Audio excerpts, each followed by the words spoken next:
เป็นเรื่องเรื่องซ่านนี่เป็นอะไรเพิ่นเรื่องเฮือนเรื่องซ่านกับเพิ่นส่งข่าวมาว่าเพิ่นซื้อเสาให้9 ต้นซื้อเสาให้9 ต้นโดยเสาแบบใดเนาะเพิ่นว่าเสาไม้เพิ่นว่าเสาไม้บ่โดยโอ้เป็นเสาไม้แบบนี้เลยเนาะโดยเพิ่นนี่จะส่งข่าวมาว่ามีคนนั้นมีข่าวดีมาบอกเพิ่นว่าผู้ใจบุญหันซื้อเสาให้9 ต้นเพิ่นว่าเพิ่นก็บอกแต่ซ้ำนี้แล้ววันนี้เนาะก็มีที่ว่าแซนเข้ามาเนี่ยก็มีอยากมีคำถามอยู่เป็นเรื่องดินเรื่องดอนนี่แหละเนาะเลยที่ว่าทางผู้ใหญ่เพิ่นก็ให้มาถามอยู่เนาะดินดอนต้นหญ้าสินะสมมุติว่าเฮาปลูกขึ้นปลูกซ่านแล้วน่ะจะบ่มีปัญหาบ่หรือว่าจังใดสินะเพิ่นว่ามอบให้ลูกให้หลานเพิ่น3 คนเพิ่นว่าทางหญ้าบ่โดยได้เว้าได้คุยกันแล้วบ่ได้เว้าได้คุยกันแล้วโอเคแล้วตกลงกันแล้วเนาะคือดินดอนต้นหญ้านี่ให้ลูกให้หลานเลยอยู่เนาะอยู่ดินดอนต้นหญ้านี่มอบให้เด็กอันพอแล้วก็แม่นอยู่ว่าคือทางลูกชายเพิ่นบ่ได้อยู่แล้วแต่ว่าลูกหลานเลยเนาะลูกหลานก็เป็นลูกเป็นหลานมันคือเก่าเนาะเพิ่นก็ต้องให้เฮาอยู่เฮาเศร้าอยู่แล้วมันบ่แหละเนาะก็ถือว่าทางแม่เพิ่นก็ดีได้แหละเนาะพี่น้องเอ้ยเพิ่นก็ดีเพิ่นก็ถึงว่าลูกชายเพิ่นบ่อยู่นำคือว่าเพิ่นยังคิดเห็นลูกเห็นหลานเพิ่นอยู่ก็ถือว่าลูกเต้าเพิ่นก็มีน้ำใจให้ลูกหลานก็แม่ก็อาศัยใบบุญน้ำลูกอยู่น้ำลูกต่อพร้อมตากันเนาะสบายดีอีกรอบเด้อเนาะสบายดีใส่ชุดเดียวกันคักแท้เฮ้ยมื้อนี้เนาะสิแพงสีแดงไว้ก่อนเนาะสีแดงไว้ก่อนโดยไอ้ขนมล่ะขนมจังได๋เอาขอบใจ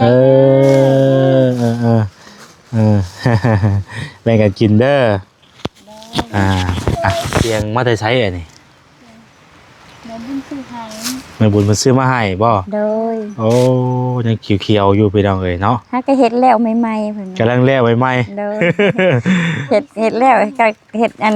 สั่งกลางคืนก็เลยเฮ็ดกลางคืนให้ตื่นมามื้อเช้าเลยมาฮอดเลยเพิ่นถือว่าไวดีเนาะโดยเตียงงามๆเลยมีหม้องนั่งแล้วบาดนี้เนาะโดยมีบ่นั่งแล้วจะได้มื้อนี้มีข่าวอย่างแน่เพิ่นมาบอกมาแจ้งข่าวอย่างแน่ข่าวดีอย่างนำแน่เพิ่นมาแจ้งข่าวดีอยู่เพิ่นว่าสิเจาะน้ำให้เพิ่นว่าเพิ่นมาแจ้งข่าวดีเพิ่นสิเจาะน้ำให้บ่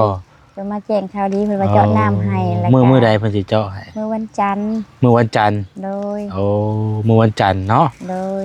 สิเจาะหม้องใดเนาะนี่เพิ่นด้านนี้เพิ่นมาให้เจาะทางนี้บ่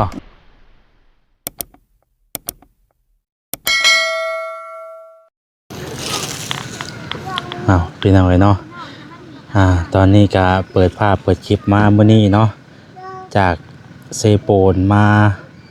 สู่บ้านคำตองหล่องบ้านนี้พี่น้องเอ้ยโตเนาะหลังจากที่มาแต่เซโปนเด้อพี่น้องเด้อเนาะมาแต่เซโปนก็ได้พากันแวะมาหาน้องรจนาพี่น้องเอ้ยเนาะแวะมาหาน้องรจนาพี่น้องในช่วงตอนแรงๆเนาะผู้ทางสาวบุญเพิ่นก็เดินทางกลับแล้วพี่น้องเอ้ยพวกกลับแล้วเด้อเนาะพวกเพิ่นก็คือสิมาแต่เช้าพุ่นใดพี่น้องเอ้ยเนาะ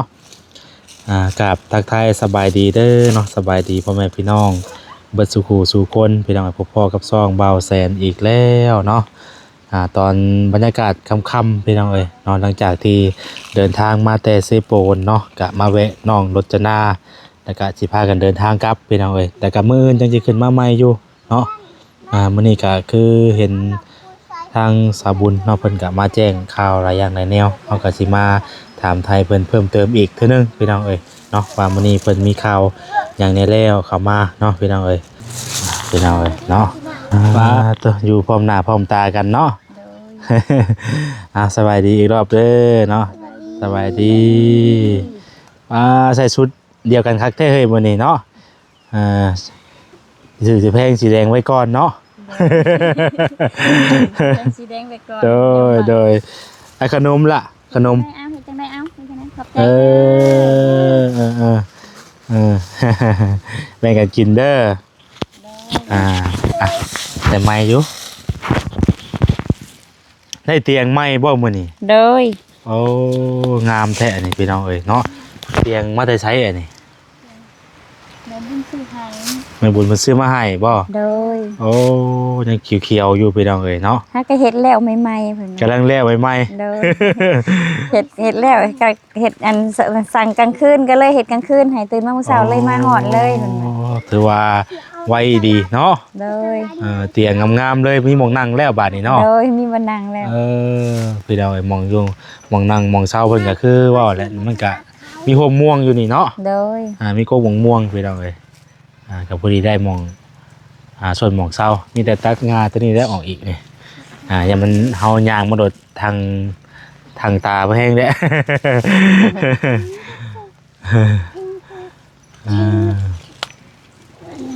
ทางสบุญเพิ่นเมื่อแล้วเนาะ โดย เพิ่นมาแต่เช้าเพิ่นบ่ ก็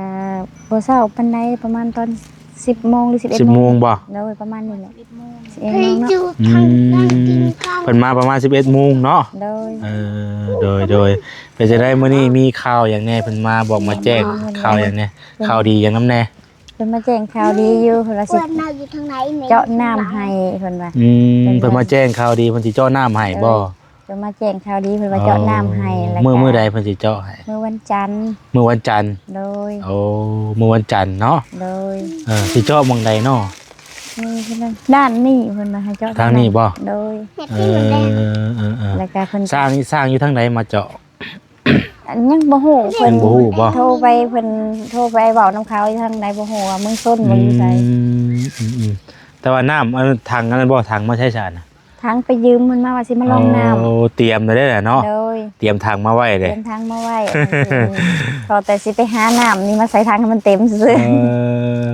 โอ้เบิ่นได้ทางเติบได้เพื่อสินั่นกะ ๆบ่ อยู่เพิ่นนี่บ่มีน้ำบ่ บ่มีน้ำบ่พอเพิ่นนำเพิ่น โอ้ ต้องไปหาน้ำอี มัน ก ต้องได้ใช้น้ำหลายเนาะ โดย อืมเป็นจังได๋ดีใจบ่เพิ่นมาแจ้งข่าวสิเจ้าน้ำให้ ดีใจ เออ ดีใจแฮงอยู่เพิ่นสิว่า น้องโรจนาเด้ ได้ข่าวว่าสิมาเจาะน้ำให้ ดีใจเนาะมันจะได้ใส่กัน แต่ ใกล้ๆแน่ แต่ก่อนก็ไปเอาน้ำอยู่ไสก่อน แต่ ที่ว่า ก่อนเฮือนแม่ย่าไปเอาน้ำไปตักน้ำให้แม่ย่ามาใส่ อืม ได้มื้อละ2หาบ ไปตักน้ำยามาใช้เนาะ โดยกาเฮือนแม่ย่านั่นเบิดแน่แล้วก็น้ำเดินโรงเรียน โอ้ สิหามาแต่พุ่นแหละ มันคือเฮาคันคือเฮามีหน้าเจ้าของก็สิสะดวกสบายแน่เนาะ โดย อยากสูบอยากกันอาบอยากใช้ตอนใดก็สูบมาโลดพี่น้องเอ้ย โดย ให้เด้อันตักมาใช้เองหั่นเนาะ โดย อืม มื้อ ข่าว นี้ เรื่องน้ำเรื่องหยังมาแล้วพี่น้องเอ้ยเนาะแต่ว่าบัดเป็นเรื่องเรื่องซ่านนี่เป็นจังไดเพิ่น เรื่องเฮือนเรื่องซ่านก็เพิ่นส่งข่าวมาว่าเพิ่นซื้อเสาให้9 ต้น ซื้อเสาให้9ต้น โดย เสาแบบใดเนาะ เพิ่นว่าเสาไม้เพิ่นว่า เสาไม้บ่ โดย โอ้เป็นเสาไม้แบบนี้เลยเนาะ โดยหากจักสิเป็นเสาเหลี่ยมหรือเสาหยังเพิ่นก็ยังบ่จักค่ะนะเพิ่นว่าระบุ จะว่าเสาเดียมมาจาก จัก เสาเดียมก็เพิ่นมีแบบบ้านเป็นหยังให้เบิ่งนะบ่ ยังบ่ฮู้ตอนนี้เพิ่นนี่จะส่งข่าวมาว่า มีคนนั้นมีข่าวดีมาบอกเพิ่นว่าผู้ใจบุญหันซื้อเสาให้9 ต้นเพิ่นว่าเพิ่นก็บอกแต่ซ้ำนี้ แล้วบัดนี้เนาะก็มีที่ว่าแซนเข้ามานี่ก็มีอยากมีคำถามอยู่พี่น้องเนาะเรื่องดินเรื่องดอนนี่แหละเนาะ โดย ที่ว่าทางผู้ใหญ่เพิ่นก็ให้มาถามอยู่เนาะ โดย ดินร้อนต้นหญ้าสินะสมมุติว่าเฮาปลูกขึ้นปลูกซ่านแล้วน่ะจะบ่มีปัญหาบ่หรือว่าจังใดสินะ เพิ่นว่ามอบให้ลูกให้หล้านเพิ่น3 คนเพิ่นว่า ทางหญ้าบ่ โดย ได้เว้าได้คุยกันแล้วบ่ ได้เว้าได้คุยกันแล้ว โอเคแล้วตกลงกันแล้วเนาะ โดย คือดินร้อนต้นหญ้านี่ให้ลูกให้หลานเลย โดย อยู่เนาะ อยู่ อืม ดินดอนตอนยางนี่มอบให้เด็กอัน พอแล้วก็แม่นอยู่ว่าคือทางลูกชายเพิ่นบ่ได้อยู่แล้ว แต่ว่าลูกหลานเลยเนาะลูกหลานก็เป็นลูกเป็นหลานมันคือเก่า โด เนาะ ย เพิ่นก็ต้องให้เฮาอยู่เฮาเศร้าอยู่แล้วแม่นบ่แหละ โด เนาะ ย ก็ถือว่าทางแม่เพิ่นก็ดีได้แหละเนาะพี่น้องเอ้ย ดี ถือว่า เพิ่นก็ดีเพิ่นก็ถึงว่าลูกชายเพิ่นบ่อยู่นํคือว่าเพิ่นยังคิดเห็นลูกเห็นหลานเพิ่นอยู่ ก็ถือว่า เพิ่น ลูก ก็ยัง เต้า มีน้ำใจ เนาะ ให้ลูกหลานก็แม่ก็อาศัยใบบุญน้ำลูกอยู่น้ำลูกต่อ เพิ่นก็บ่ได้ ง่วงนอนละบาดเนี่ย เพิ่นก็มีน้ำใจกับลูกกับหลานเพิ่นบ่ปะลูกหลานเพิ่นเพิ่นก็ยังมอบให้ลูกให้หลาน คือทางเอื้อยเนี่ยแบบว่าอันแม่นลูกเพิ่นบ่หาคนเลยบ่หรือว่าใด บ่ อ่า แม่นแต่ลูกเพิ่น2คนนี้ สองคนนี่บัด โดย มันน้องรจนานี่ได้จ้ะ น้องรจนานี่ลูกต่างหากแลเพิ่นแต่ว่าเพิ่นมาเลี้ยงแต่ยังน้อยเพิ่นเลี้ยงแต่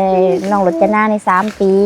เพิ่นมาเลี้ยงซอยหลังจากเอากันมาเพิ่นมาเลี้ยงซอยกับหมอน้อยใน3ปี อ๋อแต่ก่อนนะนะเคยมีอีกครอบครัวเห็นบ่ โดย อ่า แต่ก่อนก็เคยมีครอบครัวมีครอบ มีลูก3คนเลยบ่ โดย ลูก3คนกับอีกอันผู้หนึงแม่นบ่ โดย แต่ว่าพ่อน้องได้จ้ะมันไปใช้อีกผู้นึงน่ะ อันบ่ถึกบ่ต้องกันในครอบครัวก็แยกทางกันไป อ๋อ มา กับพ่อของน้องรจนานี่ถือว่าเฮาบ่ถือกันแล้วก็แบบแยกทางกัน โดย อืม ถ้าบ่ถึกต้องกันในครอบในครัวเฮาก็แยกทางกันไปสร้างไผสร้างมัน อืม แล้วก็หลังจากเลิกมาแล้วก็มาได้ แต่ว่าก็แต่น้องเพิ่นยังน้อยพุ่นเนาะ โดยแต่เพิ่น3ปี โอ้ พอนี่ก็มาเลี้ยงซอยนี่ก็ตั้งแต่เพิ่น3ปีมาเลี้ยงแต่3ปีมาก็หาก็มาเสียบาง3ปีมานี่เพิ่นก็ได้ บรรยากาศอันนี้น้อยพุ่นเนาะ จ้ะ ก็ดีแล้วฉันนะพี่น้องเอ้ยที่ว่า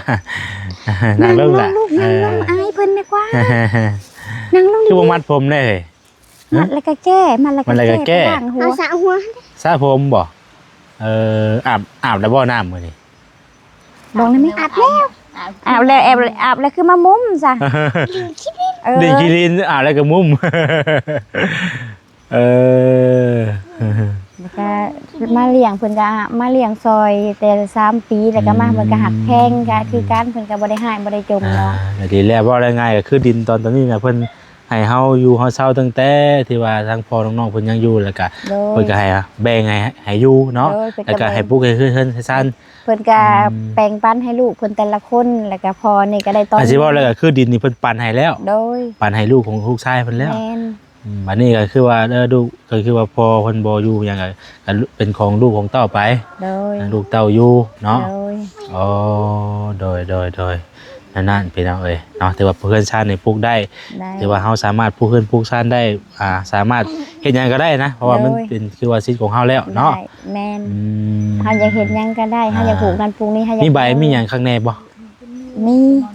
เคยเสียบ่ได้เสียภา เคย ษี เสียเคยเสียสภาตังค์แต่บ่ทันได้ใบขอบทอง อ๋อ ก็แบบ แบบว่า ว่าแต่มีแต่ใบเสียเงินซื่อ ใบเสียภาษี ๆโดย แต่ว่าเฮายังบ่ได้เฮ็ดใบขอบทอง โดย แต่ก็บ่เป็นหยังพี่น้องเนาะถึงจะบ่มีใบขอบทองก็ตามแต่มันมีใบที่ว่าแยกแยะไว้อยู่แล้วเนาะ โดยแม่น ตัวเข้าใบเพิ่นสินะทั้งในบ้านเพิ่นสิมาจดมาแต้มอีกต่างหากได้ แม่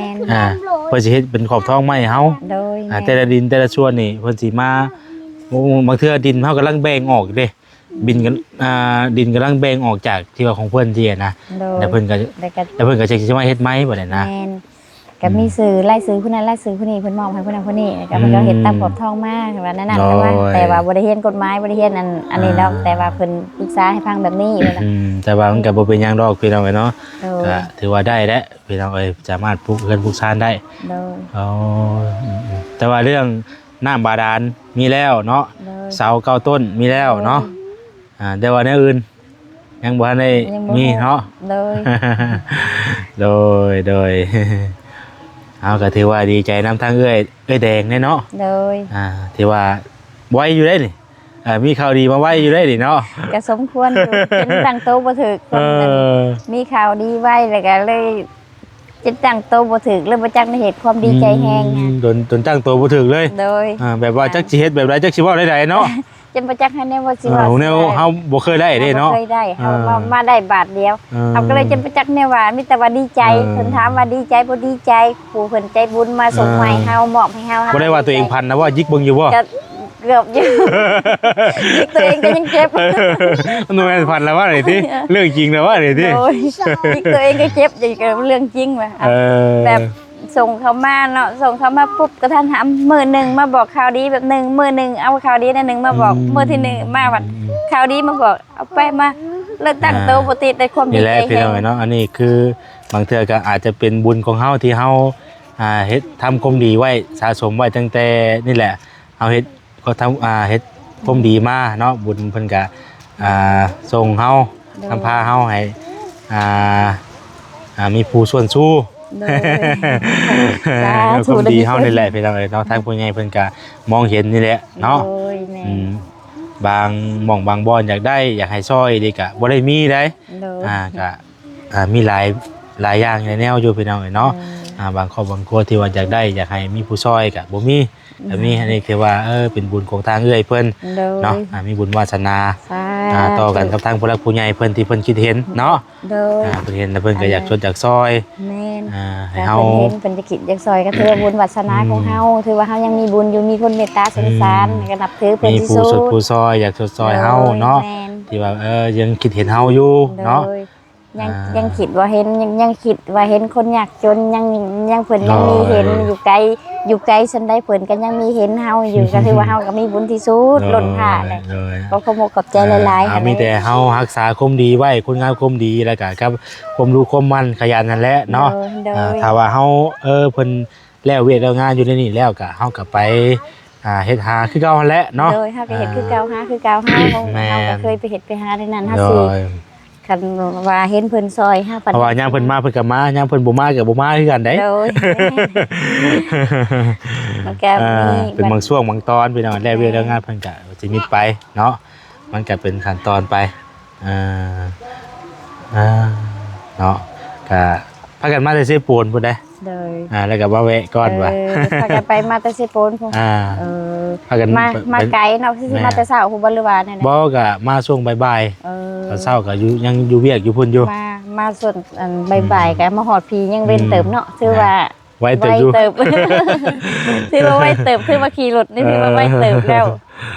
เออ ขนาดออกมาช่วงบ่ายๆมาฮอดพีก็จังว่า4 โมง 5 โมง 4 โมง มาอีกวันนี้แปลนเบิดเนาะ โดย เออ ก็ได้ยินข่าวว่าได้เช้าว่าได้ต้นเช้ามาเก่าต้นก็พยายามทางป่าบ้านนี้ให้มันแปลน ห่วยเนาะได้ยินข่าวดีในนั้นในนี่ก็มันอยู่บ่ได้เด้เนาะ แม่ ได้ยินข่าวดีก็เลย เออ เป็นเผาอันนั้นได้วัน เออ เผาเชียร์เผาทางให้มันแปลนมาบางเทื่อเพิ่นนั้นมีอันได้มาก็เป็นดีใจแห้งขนาดเลยบัดนี้ บ่ มี ได้ มีอย่างแน่เพิ่นเอาอย่างแน่มาให้มื้อนี้กะ มื้อนี้ข้าวสารสอบหนึ่งนม2 แพ็ค ข้าวสารน้ำแน่เนาะ โดยไก่แตะหนึ่งมีแก๊สหนึ่ง ไข่แต่หนึง นี่เนี่ยมันหนังตัวนี้ค่ะ อ่ะ อ่า บอกเพื่อนบันนี้ บอก ชื่อได้อยู่บ่ล่ะ บอกเพื่อนแต่ต้น ข้าวสอบหนึ่งไข่แตะหนึ่ง โดย มีโซมีแก๊สหนึ่ง มีแก๊สหนึง ขนม นม ส ส อ อง อ่าน ม2 แพ็คขน โด ม ยอืม ขนม ไร ที่ ขนม หลายอย่างอยู่เนาะ โดย โอ้เสื้อเพิ่นก็ใส่พอดีเลยเนาะ โดยเสือก็ดีใส่ เสื้อส่งพอดีว่าจะบ่ล่ะ พอดี ใส่ได้เบิดอยู่แล้วว่า เสือส่งก็ใส่ได้พอดีเวิร์ด โดย ซ้ำเอากระโตไปแล้วเลยเนาะผู้สื่อก็ได้ ขอบใจเพิ่นแน่เลยเห็นว่ากันขอบใจหลายๆเด้อที่ซื้อเสือมาผางมาตอน คือถ้าสมมุติก็ซื้อมาบอกมื้อน่ะ มา เอ ซื้อมาเพิ่นก็ซื้อ เผื่ มา อมีพอได้ใช้ได้บัดนี้เนาะ มีพอได้ โด ใช้ ยเป็นเอาเอ้ย ก็บ่มีหยังได้มื้อนี้ก็แวะมาถามไทยแล้วก็ถามไทยทางเงินเอ้ยแดงเพิ่นพี่น้องเนาะเห็นว่ามีข่าวดีเข้ามาหลายอย่างหลายแนวเนาะก็ดีใจนำผมมีข้าวมีหยังนำหวยก็บ่หลายสอบแล้วบ่บัดนี้ 4 สอบ อ๋อตัว สอบน้อย ถ้าสอบถึงสอบน้อย หาสอบทั้งสอบน้อยหาสอบทั้งสอบน้อยพี่น้องเอ้ยเนาะคือสิกินได้เลยเติบอยู่บ่นี่เนาะทางแม่ก็คือสิมีแห้งบ่ได้เติบเนาะ โดยมี คือสิพักผ่อนไปได้เติบอยู่โดนเติบอยู่เนาะ โดย พักผ่อนไปน้ำเนาะ ก่อนไปนำหา นี่แหละคือเฮากับบืนหามาตลอดเลยพี่น้องเอ้ยเนาะก็ฮอดยามพักกับพักว่านี่พี่น้องเอ้ยพูดแล้วถ้าเวลางานก็จังหาต่อ ถือว่ากินได้โดนเติบอยู่ดอกเนาะ โดย ที่หาสอบเลย3-4 เดือนพุ่นแล้วโอ้เนาะมันก็หลายเติบอยู่ได้เนาะ แม่นเขา200หากิโลก็ได้หลายเติบ เขาต้องใส่สอบไว้มันหมอดบ่เข้าบ่เนาะเขาต้องเอาใส่ไว้กระถังบ่เนาะเขาใส่แต่สอบไว้บ่บ่เป็นหยังบ่อ๋อ เสพวกกระแสกระทังเลยแบบ มันมีกลิ่นบ่ แม่น มันอัพเนาะ มันอาบ อ๋อมันบ่มีช่องระบายนะบ่ได้ก็ แม่น อั อั พ นนี้บอกบ่ถูกดอกบ่เคยได้เข้าไลน์ปานนี้จักเทื่อ ยังบ่ฮู้เลยว่าสิยังกล้าบ่ถือว่ามันสิเป็นได้ไดเนาะ โดย ยังบ่ฮู้เลยว่ามันสิเป็นได้ไดเนาะ แม่น เออ ยังบ่ฮู้เลยว่าสิเป็นจังได๋ใส่ทาง บ่คือที่เฮาเว้านี่ก็เฮาแบบว่าเฮาเป็นห่วงแย่แบบว่ามันเป็นมอดเป็นหยังซี่นะ โดย ก็เลยว่าให้ความคิดเห็นด้วยว่าไว้วิธีใดมันยังสิได้โดนน่ะนะ เออ แต่มันก็บ่เป็นหยังดอกเนาะ3-4 เดือนนี่ก็น่าจะได้อยู่พี่น้องเอ้ย โดยได้อยู่แล้ว อืม โอ้แต่ก่อนเพิ่นก็ไปหากบหาเขียดมาเลยเปลี่ยนเนาะซื้อข้าวซื้อน้ำกินวันนี้ก็คือสิไข่แน่แล้วล่ะวันนี้พี่เราเอ้ย ใครแน่ แบ่งเบาเคยแห้งหลายเติบแหละเนาะ โดยแบ่งเบาเหือแห้งหลายเติบแล้วคือว่า สมบุญเมื่อแล้วสมบุญ บุญมาแล้ว ไผสารน่ะเพิ่นคือขี่รถเข็นมาน่ะบ่ ผัวน้อยแหละ ฮะ ผัวเพิ่นนี่แหละ หัวเจ้าบ่ แม่น ว่าเป็นหยังคือได้ขี่อันนั้น ขน่ะากดสองขางเลย มาสองข้างเลย แม่น เอาแต่สิไปหาเพิ่นไปแล้วเอ้ยเนาะเพิ่นเป็นหยังก่อนจังขาคุดน่ะเกิดอุบัติเหตุบ่ แม่น อ๋อเพิ่นตัดขาใช่บ่ ตัดขาสองขาเลย เอาใส่ไปน้องเอ้ยมื้อนี้บ่ได้นึ่งข้าวนึ่งน้ำบ่มื้อนี้ บ่กินข้าวเย็น กินข้าวเย็น เดี๋ยวอุ่นหลายเทื่อแล้วมันเหนียว เหนียวเนาะ โดยก็เลยกินข้าวเย็นไป มีหยังกินหลังแรงอยู่มื้อนี้ กะสิไข่มี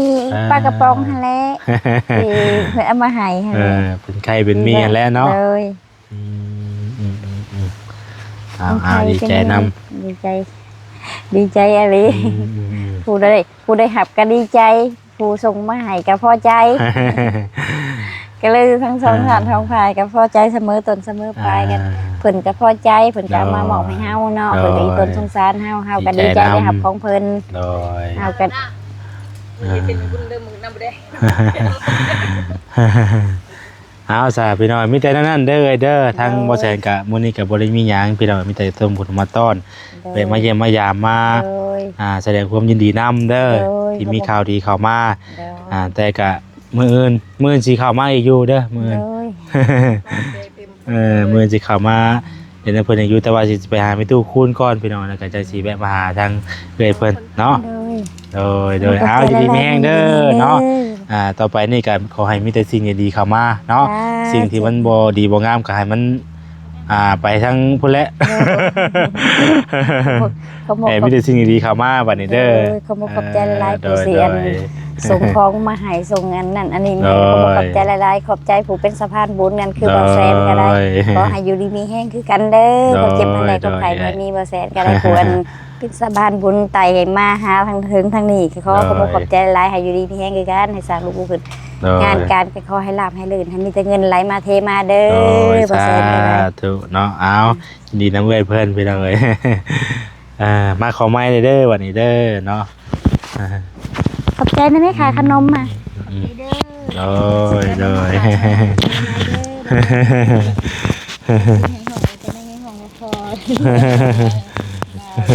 ไอ้บ่าวก็ได้เนาะเป็นอ้ายก็ได้ได้ก็ได้ เป็นอ้ายก็ได้ อย่างไรวัน น้องคนจักปีก่อ ที่หา 15บ่15ปีลงท้ายอยู่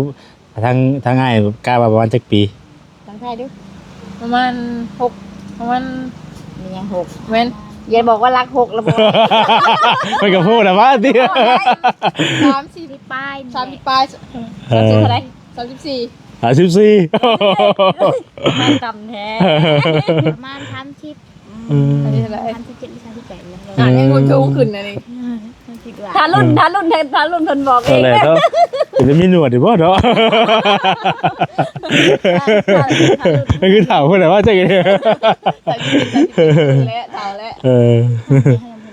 ทารุ่นนะเพิ่นเฉลยว่าอายุเท่าใด 30โดย รุ่นหน้า อายุ30น่ะเห็นถามเพิ่นเฉลยเองสุดท้ายมีมาถึงจักคน บ่ได้บัดนี้เนาะมามื้อหน้าต้องเปลี่ย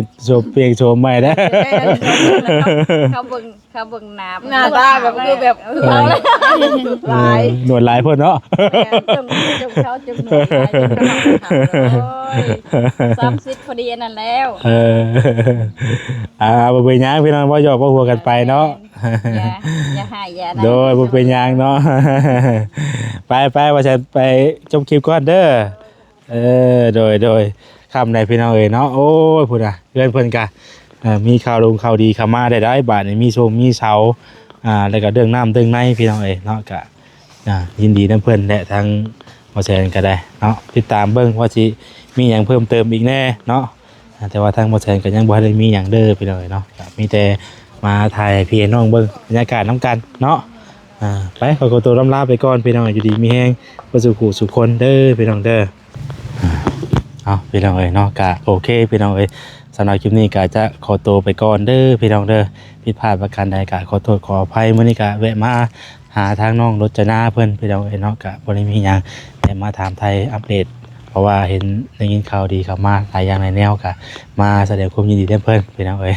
เอาสำหรับคลิปนี้ลาไปก่อนอยู่ดีมีแฮงบ่สุขสุขคนผิดพลาดประการใดก็ขอโทษขออภัยฝากพี่พี่น้องกดไลค์กดแชร์กดติดตามเป็นกำลังใจให้ทางบ่แสนแน่แล้วก็ขอบคุณหลายๆที่บ่กดข้ามโฆษณาบ่แสนไปสำหรับมื้อนี้ไปแล้วพี่น้องเอ้ยสบายดีเนาะ